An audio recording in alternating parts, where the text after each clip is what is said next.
Hello everyone, कैसे हैं आप सब। आई होप सब अच्छे ही होंगे और आपकी प्रिपरेशन भी बहुत अच्छी चल रही होगी। आज का हमारा टॉपिक है एमपीपीएससी प्रीलिम्स की स्ट्रैटेजी आने वाले 60 दिनों के लिए। और आने वाले दिनों में कैसे आप अपना पूरा का पूरा जो टाइम है, टाइम मैनेजमेंट के साथ साथ सारे सब्जेक्ट, सारे टॉपिक कैसे कवर कर सकते हैं। बहुत सारे स्टूडेंट को लगेगा कि मैम आप वही चीजें बताएंगे जो आप पहले बता चुकी हैं और कुछ नया नहीं होगा, हमें ये सब पहले से पता है। तो आपको अगर इस वीडियो से थोड़ा बहुत भी फायदा होता है, इतना ज्यादा कट ऑफ है, उसमें थोड़ी बहुत भी हेल्प होती है, तो इस वीडियो का मेन उद्देश्य जो है, मेन पर्पस, वो पूरा हो जाएगा। तो लास्ट तक जरूर देखिएगा, आपको यहाँ से कोई भी हेल्प मिलेगी तो आपके लिए बहुत जरूरी हो जाएगी। हम मेन मेन मुद्दे की बात करेंगे, क्या दिक्कतें आ रही हैं सारे स्टूडेंट्स को और आपको कैसे टारगेट करके चलना चाहिए। ठीक है, तो सबसे पहले तो हम बात करेंगे कि जो आपका सिलेबस है वो चेंज हो गया है और उसकी वजह से बहुत ज्यादा प्रॉब्लम आ रही है। सबको लग रहा है कि बहुत ज्यादा प्रॉब्लम आएगी, बहुत ज्यादा सिलेबस चेंज है।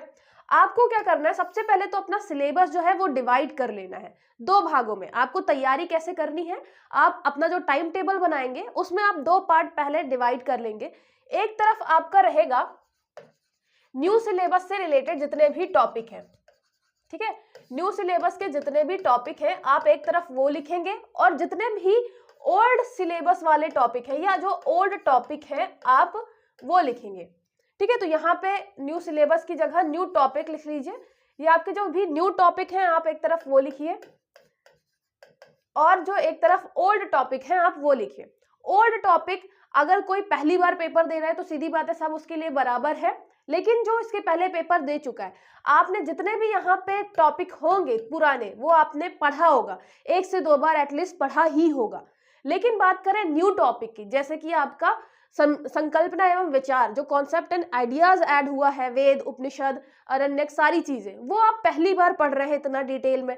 तो अब जो यहाँ पे टॉपिक पढ़ेंगे, याद रखिएगा यहाँ पे आपको रिवीजन ज्यादा चाहिए है। सबसे पहली बात तो आपका सारा जो टॉपिक है वो कंप्लीट होना चाहिए। उसके बाद आप इस पोर्शन पे, नए वाले पे रिवीजन ज्यादा करेंगे, क्योंकि आपको पता है ये पहली बार पढ़ रहे हैं तो आपको ये भूलने के भी ज्यादा चांसेस है ना। इसका रिवीजन बहुत ज्यादा करना है आपको। और अभी से लेके कम से कम आप 30 दिन डिवाइड करिए, यहाँ पे 30 दिन में कर दीजिए।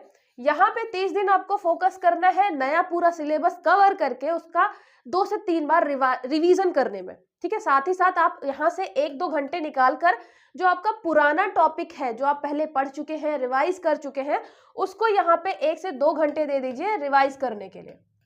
ठीक है, अब मैं ये बिल्कुल नहीं बताऊंगी कि आप कौन सा टॉपिक उठाइए, कौन सा नहीं उठाइए, पहले कौन सा रिवाइज करिए, क्योंकि ये बिल्कुल अलग अलग स्टूडेंट पे डिपेंड करता है। आपको जो भी अपना टॉपिक वीक लगता है, आपको लगता है कि जनजाति वाला आपसे बन जाएगा, लेकिन जो ये आपका हिस्ट्री वाला पोर्शन है, वेद, उपनिषद, ये बहुत डिटेलिंग है, ये नहीं आ रहा अच्छे से, तो आप उस पर ज्यादा टाइम दीजिए। ठीक है, जनजाति वाला आपको अभी तक नोट्स तो जरूर मिल गए होंगे, नहीं तो और आने वाले टाइम पे आपको बुक्स भी अवेलेबल हो जाएंगी मार्केट में, अभी कुछ आ भी गई है नई नई, तो वहां से आपका सिलेबस तो कंप्लीट हो जाएगा बहुत सारा। जो नहीं हो रहा है मैंने बता दिया, आप कहाँ से कौन सी बुक ले सकते हैं, मैंने बुक लिस्ट बताई है, आप जाके डिस्क्रिप्शन में देख सकते हैं, वहां आपको वीडियो मिल जाएगा, प्लेलिस्ट में भी मिल जाएगा। तो मैंने बुक लिस्ट वाली वीडियो बताई है, आप वहां से भी जाके देख सकते हैं। जो टॉपिक आपको नहीं मिलते हैं वो आराम से आपको गूगल करने पे मिल जाएंगे। ठीक है, तो आपका ये टॉपिक कंप्लीट हो जाएगा। उसके बाद आपको रिवीजन पे ध्यान देना है। शुरुआती दिनों में, जैसे अभी हम शुरू के 30 दिनों की बात करें, तो उसमें जो नया टॉपिक है और जो नया आपका पूरा का पूरा सिलेबस है उसको याद करना है, उसको रिवाइज करना है ज्यादा से ज्यादा। फिर जो आपका पुराना है, जो आप पहले से पढ़ चुके हैं, बाद के 30 दिनों में उसको आप उठाइए। कि आपको बीच बीच में ये भी रखिएगा कि 1 से 2 घंटे आपको पुराना भी रिवाइज करना है। ये नहीं कि बिल्कुल ओल्ड जितना भी था वो बिल्कुल ब्लैंक ही हो गया, कुछ याद ही नहीं आ रहा। जैसे हम हिस्ट्री की बात करें, इतिहास हो गया, आपका राज व्यवस्था, पॉलिटी हो गई, जो आप पहले से पढ़ते आए हैं उसका भी रिवाइज करते जाना है। ठीक है, और इसमें सबसे पहले आपको पता ही है कि मध्य प्रदेश सबसे ज्यादा वेटेज रखता है, तो मध्य प्रदेश के अभी हम देखते हैं अलग अलग टॉपिक आपको लेकर चल रहे हैं, तो मध्य प्रदेश का सबसे ज्यादा रिवीजन होना चाहिए। एक बात आप समझिएगा कि कट ऑफ बहुत ज्यादा हाई जाता है, इसके लिए आपको सिलेबस का एक एक शब्द समझना बहुत जरूरी है, क्योंकि वहीं से आपके क्वेश्चन बनेंगे। अगर रैंडम आप कुछ भी उठा के पढ़ते रहेंगे तो आपको बहुत दिक्कत आएगी। आप सिलेबस 24 घंटे अपने पास रखिए, जब भी आप पढ़ रहे हैं तो सिलेबस से जरूर मैच करिए कि जो आप पढ़ रहे हैं वो काम का है भी कि नहीं है, क्योंकि बहुत सारी चीजें अब नहीं है जो पहले सिलेबस में थी। ठीक ठीक है, तो ये जरूर याद रखना है आपको, रिवीजन इस पे ज्यादा ध्यान देना है, अभी इस पे ज्यादा काम करना है, पूरा सिलेबस तैयार करना है जो भी नया है ऐड हुआ है, उसके बाद इस पे रिवीजन करना है, साथ ही साथ 1 से 2 घंटे निकाल के आपको पुराना वाला रिवाइज करते रहना है। ठीक है, फिर बात करते हैं सिलेबस की। सिलेबस आपको एक एक चीज बहुत डिटेल में अच्छे से समझनी है। जैसे मैं बात करूं कि आप हर एक यूनिट में ये भी डिसाइड कर लीजिए कि आपके 10 यूनिट है, और अगर हम ऐसे लेकर चले एवरेज 10 यूनिट से आपको कितने क्वेश्चन मिल जाएंगे, 10-10 क्वेश्चन मिल जाएंगे। तो हर एक यूनिट से आपको 10 क्वेश्चन मिल रहा है, मतलब भारत का इतिहास ये वाला जो है यहाँ से आपको 10 क्वेश्चन मिल रहे हैं। ठीक है, यहाँ से 10 क्वेश्चन मिल रहे हैं। अगर ये टॉपिक डिवाइड करें तो 1 2 3 4 5 6, यहाँ पे 6 सब टॉपिक हैं आपके, मतलब लगभग आप कोई टॉपिक से 2 क्वेश्चन पूछेगा, कोई टॉपिक से 1 क्वेश्चन पूछेगा, हम ये एवरेज लेकर चल सकते हैं। ठीक है, तो जो आपका ये वाला संकल्पना और विचार वाला पोर्शन है जिसके लिए आप इतना परेशान हो रहे हैं, यहाँ से आपको 1 से 2 क्वेश्चन देखने के लिए मिलेंगे। अब ये डिपेंड बिल्कुल पीएससी पे करता है कि वो किस आपके टॉपिक को ज्यादा वेटेज दे दे, लेकिन अगर हम बराबर बांट के करते हैं, एवरेज भी करते हैं, तो आपका एक जो पॉइंट है उससे 2 क्वेश्चन बनेंगे।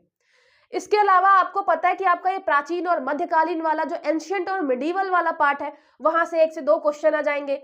भारत की सांस्कृतिक विरासत जो कल्चरल हेरिटेज है, वहां से आपका 1 से 2 क्वेश्चन आएगा। फिर 19वीं और 20वीं शताब्दी के बारे में आएगा, यहाँ से 1 से 2 क्वेश्चन। फिर स्वतंत्रता संघर्ष और भारतीय राष्ट्रीय आंदोलन, आपके जो मूवमेंट हुए हैं उससे क्वेश्चन आएगा, मॉडर्न वाला पोर्शन है। उसके बाद स्वतंत्रता के पश्चात भारत का एकीकरण और पुनर्गठन, इस वाले से आपका 1 क्वेश्चन पूछा जा सकता है। जब आपको पता है कि इतने टॉपिक से आपके 10 क्वेश्चन आने ही आने हैं, तो आप जब रिवाइज करेंगे तो प्राचीन जो आपका पहले आप पढ़ते आए हैं, चाहे वो आपका एंशिएंट हो, प्राचीन वाला, मध्यकालीन हो, मिडीवल, या मॉडर्न की बात करें, आधुनिक की, वो आपको रिवाइज करना है जैसे आप पहले करते आ रहे थे। वहां से आपको मतलब 10 क्वेश्चन में से 5 क्वेश्चन वहीं से मिल जाएंगे, 5 से 6 क्वेश्चन बल्कि वहीं से मिल जाएंगे। बचे हुए जो आपके 4 क्वेश्चन है, तो 2 क्वेश्चन आप सोच के चलिए कि संकल्पना और विचार वाला होगा, 2 क्वेश्चन आपका सांस्कृतिक विरासत वाला होगा। तो आप जब टाइम दें इनको तो 2 क्वेश्चन के हिसाब से दें, पूरा कर ले कवर, और फिर रिवाइज जब करें तो ये भी ध्यान रखें कि कौन सा टॉपिक कितना वेटेज रखता है। आपका जो यूनिट 10 है जनजाति वाला, वो पूरा का पूरा एक यूनिट है जहां से 10 क्वेश्चन बनने हैं। 10 क्वेश्चन मतलब 20 नंबर, बहुत ज्यादा होते हैं वो। लेकिन ये जो आपका टॉपिक है, यहाँ से 1 से 2 क्वेश्चन आपके बनेंगे, तो इसलिए आप इसके लिए ज्यादा परेशान ना हो, इसको पूरा कवर करके ज्यादा से ज्यादा रिवाइज करें। ठीक है, और आपको उसके अलावा जो आपका हिस्ट्री वाला पोर्शन है, एंशिएंट, मिडीवल और मॉडर्न, इन तीनों पे भी अच्छा कमांड बना के रखना है, क्योंकि वहां से भी आपके 6 क्वेश्चन कवर होंगे। तो ये चीज जरूर दिमाग में रखिएगा कि आपको क्वेश्चन कितने बन रहे हैं उस टॉपिक से, कितना किसको वेटेज देना है, कितना किसको टाइम देना है, ये भी आपके दिमाग में क्लियर होना चाहिए। जो सीधी बात है नए टॉपिक है, जैसे कि आपका ये सांस्कृतिक वाला और ये संकल्पना वाला, इसको आपको पहले कवर करना है, क्योंकि इसका रिवीजन आपको ज्यादा करना पड़ेगा। ठीक है, फिर नेक्स्ट देखिए। अच्छा, यहाँ पे मैंने इंग्लिश का इसलिए भी नहीं लगाया है क्योंकि अगर मैं इंग्लिश का लगा देती पीडीएफ तो ये बहुत छोटे छोटे हो जाते, फिर आपको दिखता नहीं और इंटरेस्ट नहीं आता। इंग्लिश में इसीलिए बता रही हूँ साथ ही साथ में। और आप यूनिट भी देख सकते हैं, सीधे सीधे यूनिट 1 की अभी हमने बात करी। यूनिट 2 जो है वो मध्य प्रदेश का इतिहास, संस्कृति और साहित्य, ये पूरा का पूरा पुराना ही है, कुछ चेंज नहीं हुआ है। आपको मध्य प्रदेश पढ़ना है, इतिहास पढ़ना है, मध्य प्रदेश का डिटेल में सारी चीजें करनी है। तो यहाँ पे आपको जनजाति बोलियां, कला, स्थापत्य कला, हर चीज, स्वतंत्रता आंदोलन में मध्य प्रदेश का योगदान, आपको ये पता ही है कि कितनी ज्यादा इंपॉर्टेंट है आपका स्वतंत्रता आंदोलन।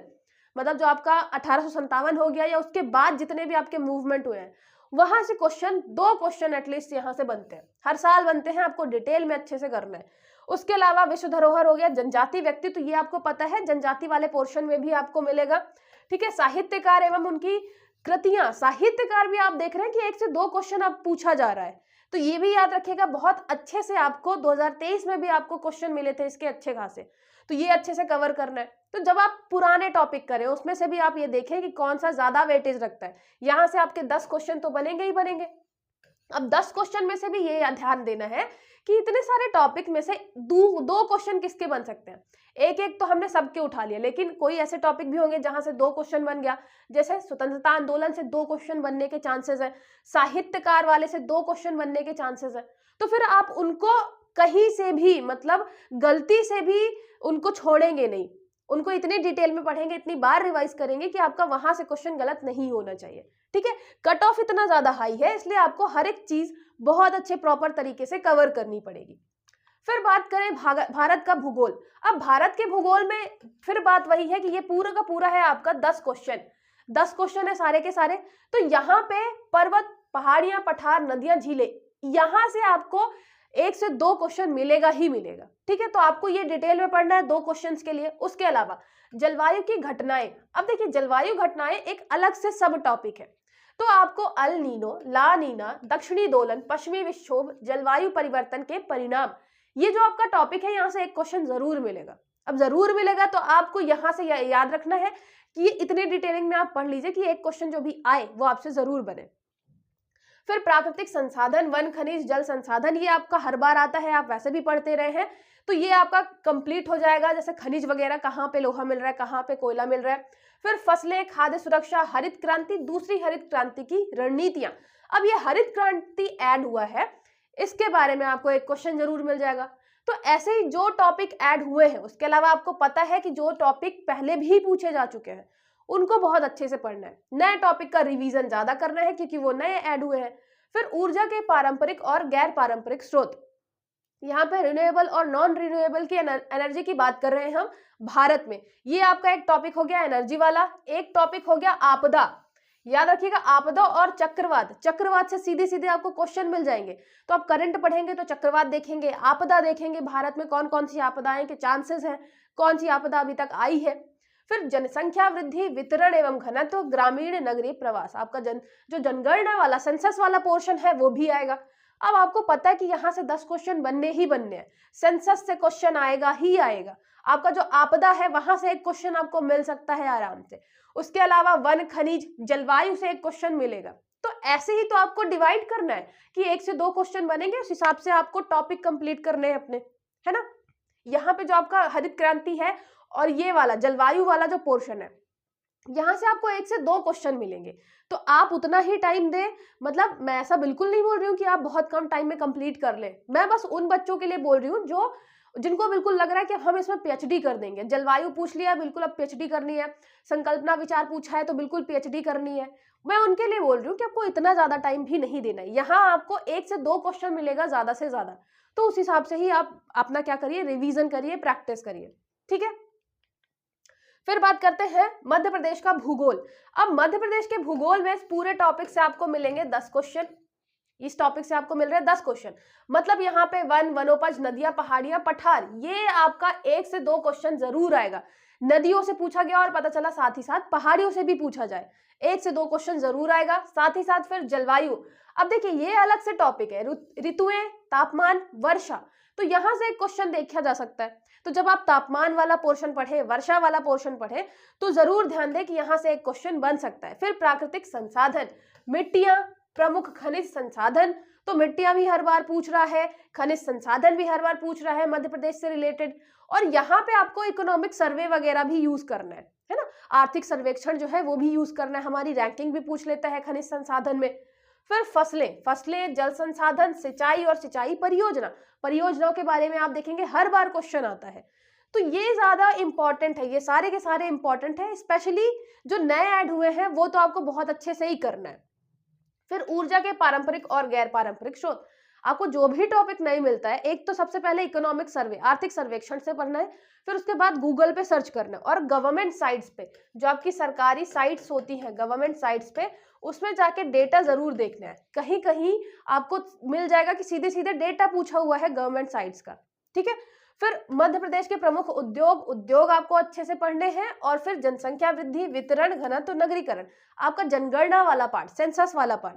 तो ये आप देख रहे हैं अल्टीमेटली क्या चल रहा है यहाँ पे पूरे से आपका आएगा 10 क्वेश्चन।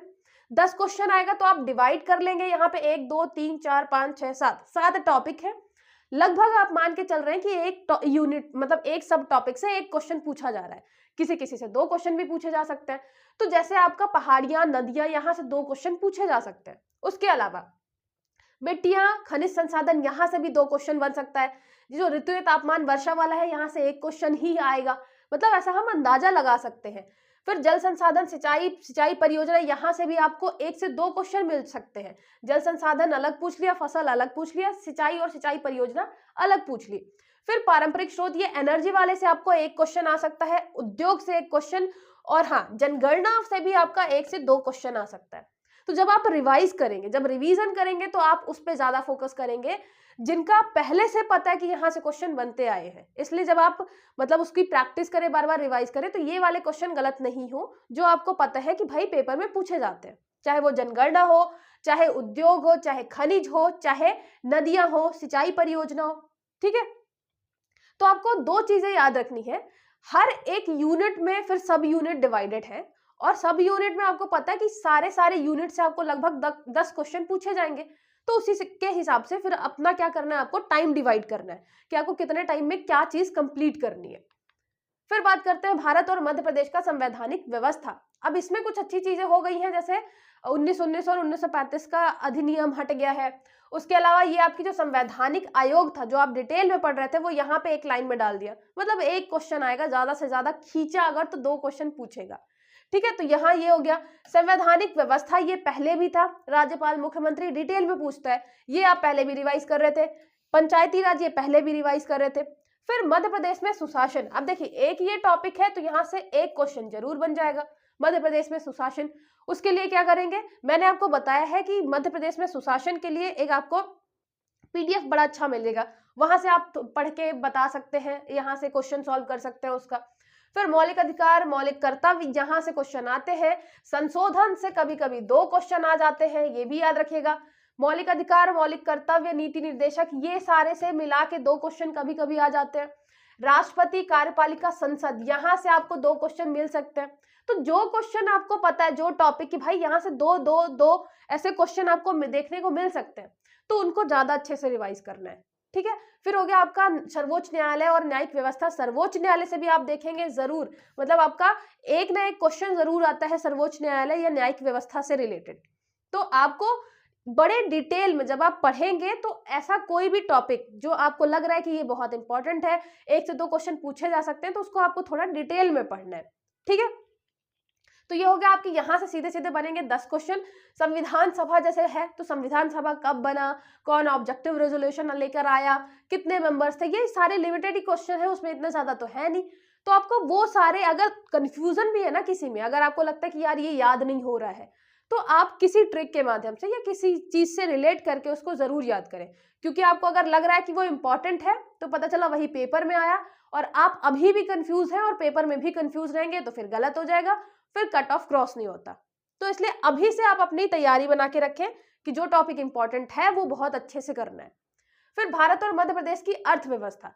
अर्थव्यवस्था में आपको बहुत सारे नए टॉपिक मिलेंगे, लेकिन जो पुराने हैं, अब आपको देखना कि यार इतने सारे टॉपिक हैं और यहां से आने हैं 10 क्वेश्चन लगभग, है ना। तो यहां से ये हो सकता है कि इसे 1 2 3 4 5 6 7 8 9 है, अगर एवरेज लेके चले तो एक टॉपिक से एक ही क्वेश्चन बनेगा।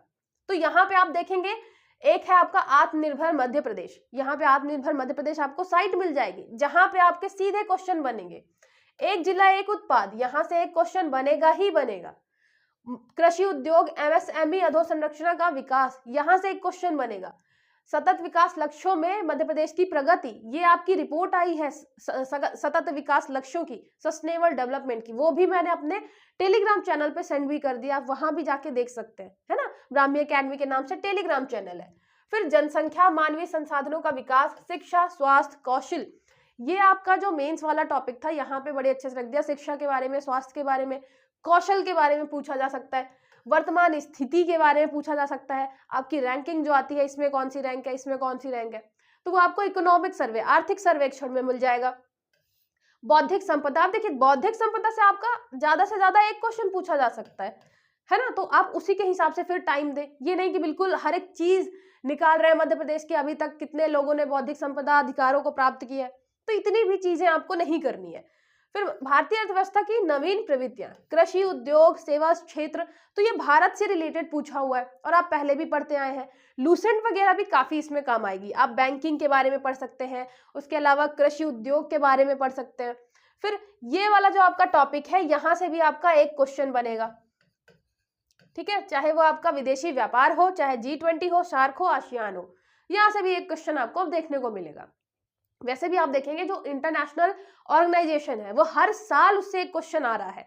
WHO हो गया, फिर वर्ल्ड बैंक हो गया, IMF हो गया, यहाँ से आप देखेंगे कहीं मेंबर पूछ रहा है, कहीं टोटल हेडक्वार्टर कहाँ है ये पूछ रहा है, कहीं ये पूछ रहा है कि कब इस्टेब्लिश हुआ था, तो हर बार क्वेश्चन आता रहा है। अब यहाँ पे सीधे सीधे आपको नाम मिल गया है G20 का, शार्क का और आसियान का। उसके अलावा हमारी व्यापार नीतियां क्या है, तो इससे रिलेटेड एक क्वेश्चन आपको जरूर मिलेगा। और ये सब आपको करंट अफेयर वाले पोर्शन में भी लेकर चलना है। जब आप पढ़ें इनके बारे में तो करंट अफेयर में क्या इसके बारे में न्यूज चल रही है वो भी जरूर देखें। फिर देखिए, अच्छा यहाँ पे जैसे MSME वाला हो गया पोर्शन, ये आपको PDF मैंने भेज दिया है। उसके अलावा आपका यहाँ से एक क्वेश्चन बन सकता है ना, तो ये इसी हिसाब से आप पढ़िएगा कि कौन सा टॉपिक एक क्वेश्चन के लायक है, कौन सा टॉपिक 2 क्वेश्चन के लायक है। और सीधी बात है, जो 2 क्वेश्चन के लायक है उसको थोड़ा डिटेल में पढ़ना है, जिससे समझ में आ रहा है कि सिर्फ एक ही क्वेश्चन बन सकता है उसको थोड़ा ऊपर ऊपर से पढ़ना है, ठीक है, क्योंकि कवर हर एक चीज आपको करनी ही है और रिवाइज भी करनी है, जिससे यहाँ पे बिल्कुल बैठा रहे पेपर तक। फिर देखते हैं विज्ञान, पर्यावरण, स्वास्थ्य। यहाँ पे आपका प्रमुख शाखाओं का प्रारंभिक ज्ञान, जो आपका फिजिक्स, केमिस्ट्री, बायो, इन सब का प्रारंभिक ज्ञान की बातें कर रहे हैं। फिर वैज्ञानिक संस्थान, उनकी उपलब्धियां, यहाँ से आप देख रहे हैं कि क्वेश्चन आ रहा है, हर बार एक क्वेश्चन पूछा जा रहा है यहाँ से, ठीक है। फिर उपग्रह, अंतरिक्ष प्रौद्योगिकी, अंतरिक्ष विज्ञान, यहाँ से भी एक क्वेश्चन जरूर आ रहा है। आदित्य L1 के बारे में पूछा, ठीक है, चंद्रयान के बारे में पूछा, तो यहाँ से भी एक क्वेश्चन जरूर आ रहा है। मानव शरीर संरचना, एक क्वेश्चन यहाँ से भी जरूर आएगा। फिर पोषक, पोषण तत्व, कुपोषण, ये भी क्वेश्चन आपका 1 नंबर का है ना। यहाँ से भी कहीं ना कहीं पोल्यूशन के बारे में पूछेगा, जल में प्रदूषण हो गया तो कौन सा रोग है, पोषण के लिए भी पूछ लेता है, तो ये जरूर याद रखिएगा कि ये भी आपका एक क्वेश्चन जरूर आएगा। फिर अनुवांशिक रोग और सिकल सेल एनीमिया, ये आपका नया है टॉपिक और ये इतना इंपॉर्टेंट है, गवर्नमेंट इसके लिए बहुत काम कर रही है, तो इसके बारे में आपको कारण देखना है, इसका कारण, इसका प्रभाव क्या है, इसका निदान और इसके लिए चलाए गए कार्यक्रम। ये जो टॉपिक दिए हैं आपको सिर्फ इतना इतना ही देखना है, ठीक है, इससे ज्यादा कुछ नहीं देखना। तो सिकल सेल एनीमिया में सिर्फ ये 4 टॉपिक जो दिए हैं इनके बारे में आप नोट्स बनाइए और बार बार रिवाइज करिए। फिर स्वास्थ्य नीति, कार्यक्रम, संक्रामक रोग, रोकथाम के उपाय, ठीक है, सूचक, अब यहाँ पे स्वास्थ्य सूचक भी है, ठीक है, तो यहाँ पे इंडेक्स वगैरह भी पूछा जा सकता है, ये भी याद रखिएगा। फिर SDG की अवधारणा, SDG गोल्स के बारे में भी अब पूछेगा, क्योंकि सीधे सीधे टॉपिक दिया हुआ है, सतत विकास की अवधारणा। फिर पर्यावरणीय कारक, पारिस्थितिकी तंत्र, जैव विविधता, यहाँ से भी आप देखते हैं कि हर बार 1 से 2 क्वेश्चन जरूर आता है। बायोडाइवर्सिटी, इकोसिस्टम, कहीं टर्म पूछ लेता है या फिर कहीं कुछ और, तो याद रखिएगा ये आपका हो गया। फिर प्राकृतिक आपदाएं प्रबंधन, यहाँ पे डिजास्टर मैनेजमेंट वाला जो आपका पोर्शन है वो पूछा जा सकता है 1 नंबर का। तो ऐसे इतने सारे टॉपिक हैं और आपको पता है कि ये 1 नंबर लायक है, तो उतना उतना आपको कवर करना है और उतनी टाइमिंग देनी है, ठीक है। और जो क्वेश्चन आपको पता है कि भाई यहाँ से बनते ही बनते हैं, तो जो भी आप करंट में देखें, हमारे वैज्ञानिक संस्थान कौन कौन से हैं, उसके अलावा उनकी उपलब्धियां, अभी कौन कौन से हम मिशन पे जा रहे हैं, कौन सा मिशन हमारा चल रहा है, वो जरूर देखते हुए चले, जितना भी आप करंट में देखते हैं। तो फिर एक बहुत अच्छी चीज हो गई है कि स्पोर्ट्स वाला सेक्शन हटा दिया है, कौन सा मतलब खिलाड़ी जो है कौन सा स्पोर्ट्स खेलता है याद ही नहीं होता था वो, इससे बेटर क्या कर दिया है, वो 3 चीजें कर दिया कि भाई आप इंटरनेशनल करंट अफेयर पढ़ो, नेशनल करंट अफेयर पढ़ो और MP की करंट अफेयर पढ़ो। तो जब ये आप करंट अफेयर मतलब चालू करें तो ये जरूर याद रखें कि इसमें आपको सीधे सीधे घटनाएं पढ़नी है, कहाँ पे कौन सी घटना चल रही है। फिर उसके लिए आप प्रीवियस ईयर के क्वेश्चन पेपर भी उठा के दे सकते हैं। प्रीवियस ईयर के क्वेश्चन पेपर जैसे ही आप उठाएंगे आपको पता चलेगा कि ये करंट अफेयर से क्वेश्चन कैसे बन रहे हैं, है ना, तो आप उसको भी फॉलो कर सकते हैं। जब आप करंट अफेयर पढ़ेंगे तो उन चीजों को ध्यान रख के चलेंगे। और याद रखिएगा ये आपका जो स्पीडी वाला पोर्शन है ये इससे कवर हो जाएगा, आपका अंतरराष्ट्रीय और राष्ट्रीय वाला। मध्य प्रदेश के लिए आपका एग्जामपीडिया आती है, पुणेकर आती है और परीक्षा धाम वाली जैसे आती है, तो ये सारी चीजें आपको मिल जाएंगी मध्य प्रदेश वाले में। अच्छा, करंट अफेयर में जो है वो ज्यादा टाइम नहीं लगता है, तो जब आप अपने 30 दिन डिवाइड करें, जब आप अपने 30 दिन डिवाइड करें तो उस हिसाब से करें कि आपको करंट अफेयर में आधे आधे घंटे ही देने हैं, ज्यादा नहीं देना है, इतने में आपका कवर हो जाएगा अगर अभी से चालू करते हैं तो। फिर सूचना और संचार प्रौद्योगिकी, अब दिमाग में फिर वही रखना है कि ये इतने टॉपिक हैं और यहां से आना है आपका 10 क्वेश्चन, ठीक है, तो इंटरनेट और सोशल नेटवर्किंग साइट से भी क्वेश्चन पूछेगा ही पूछेगा, ई गवर्नेंस से पूछेगा, रोबोटिक्स और आर्टिफिशियल इंटेलिजेंस से पूछेगा, इलेक्ट्रॉनिकी, सूचना और संचार प्रौद्योगिकी, कंप्यूटर का आधारभूत ज्ञान। तो आपको यहाँ पे लिमिटेड ही दिख रहे हैं, 1 2 3 4 5, 5 ही है, लगभग आपके 2 क्वेश्चन पूछे जा सकते हैं हर एक यूनिट से। तो ये आप उस हिसाब से ही तैयार करें। अगर आपको लगता है कि यार कोई पोर्शन, जैसे कि आपका इलेक्ट्रॉनिकी वाला पोर्शन बहुत ज्यादा कभी कभी डिटेल में पूछ लेता है, आपका जो ई गवर्नेंस वाला क्वेश्चन है, उसके अलावा सोशल नेटवर्क प्लेटफॉर्म के बारे में क्वेश्चन है, ये बहुत डीप में भी चले जाते हैं। तो आपसे कंप्यूटर वाला पोर्शन 10 क्वेश्चन में से आपको टारगेट करके चलना है कि आप लगभग 7 से 8 क्वेश्चन कर लें। और अगर ये करते हैं, मतलब आपको आधारभूत ज्ञान से लेके हर एक चीज पता होनी चाहिए।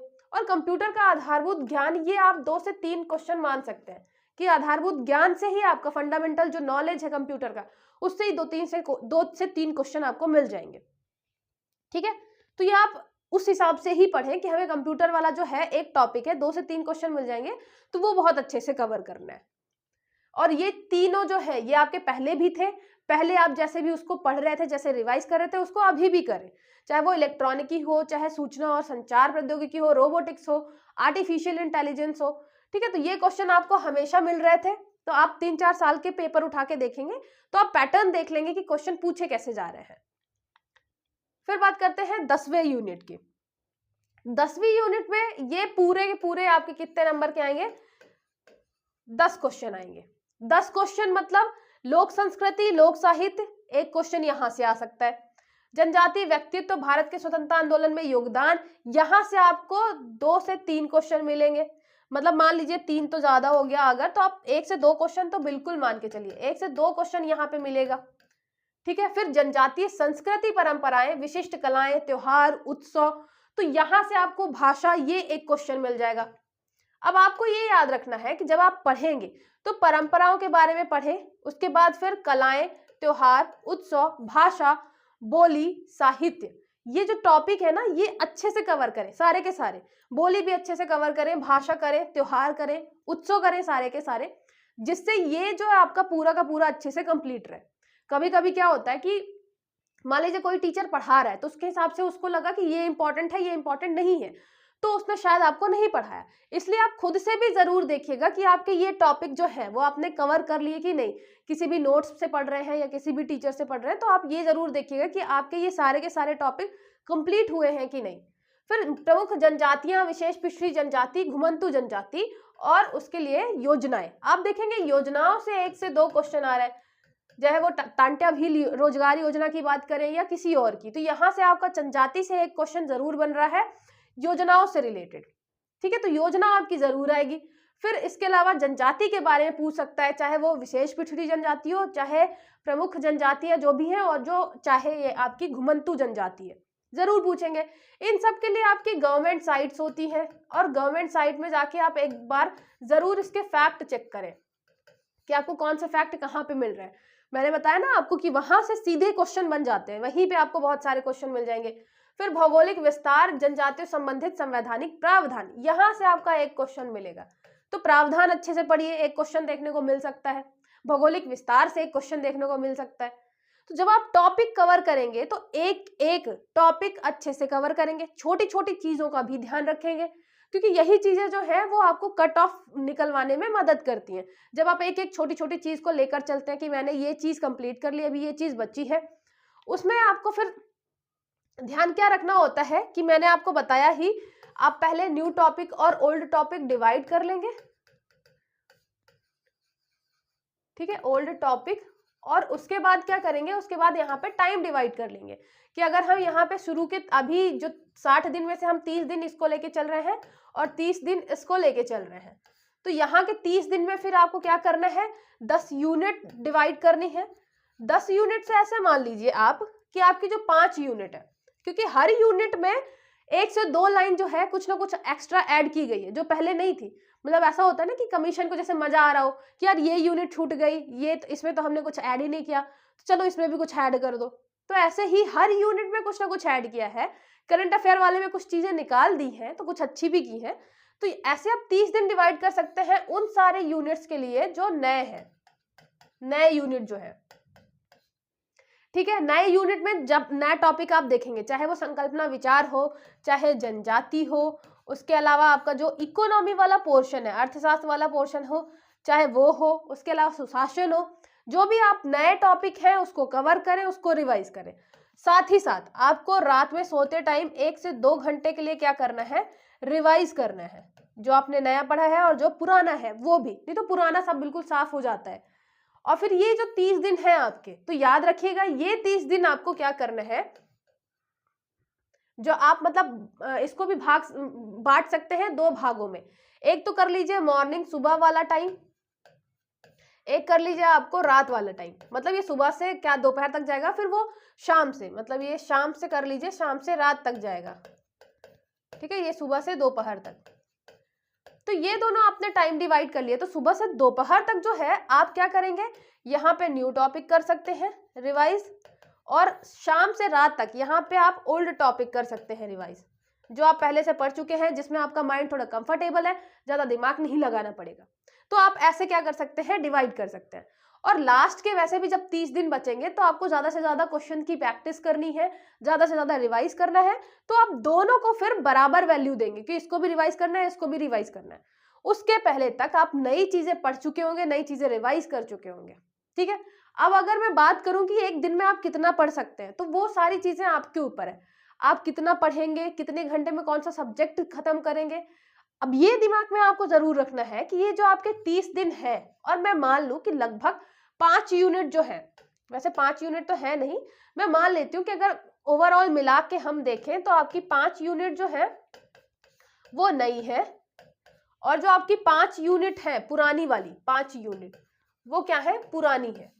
अब 5 यूनिट जो नई है, फिर आप इसको भी डिवाइड करेंगे 30 दिन में कि कौन सी यूनिट कितने दिन में खत्म होनी चाहिए।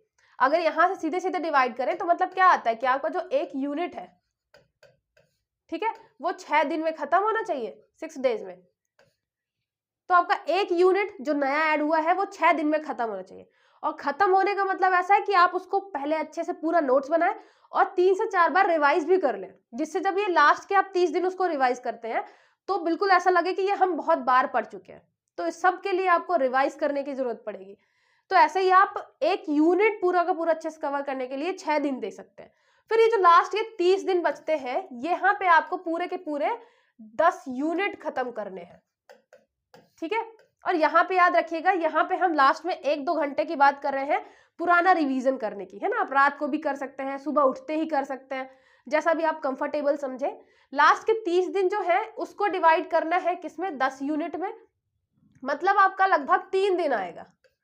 ठीक है, लगभग 3 दिन आएगा, और 3 दिन में आपको एक यूनिट अच्छे से रिवाइज करनी है। बिल्कुल एक एक टॉपिक जो आपके सिलेबस में है वो एक एक टॉपिक देखते हुए अच्छे से रिवाइज करना है। टेस्ट सीरीज देनी है, टेस्ट लगाएंगे तो आपको पता चलेगा कि आप परफॉर्मेंस कितना है, जो पढ़ा है वो याद भी है कि नहीं, कि बस पढ़ लिया और एक मतलब इधर से पढ़ा और इधर से सारा निकला जा रहा है। ठीक है, तो ये भी याद रखना है।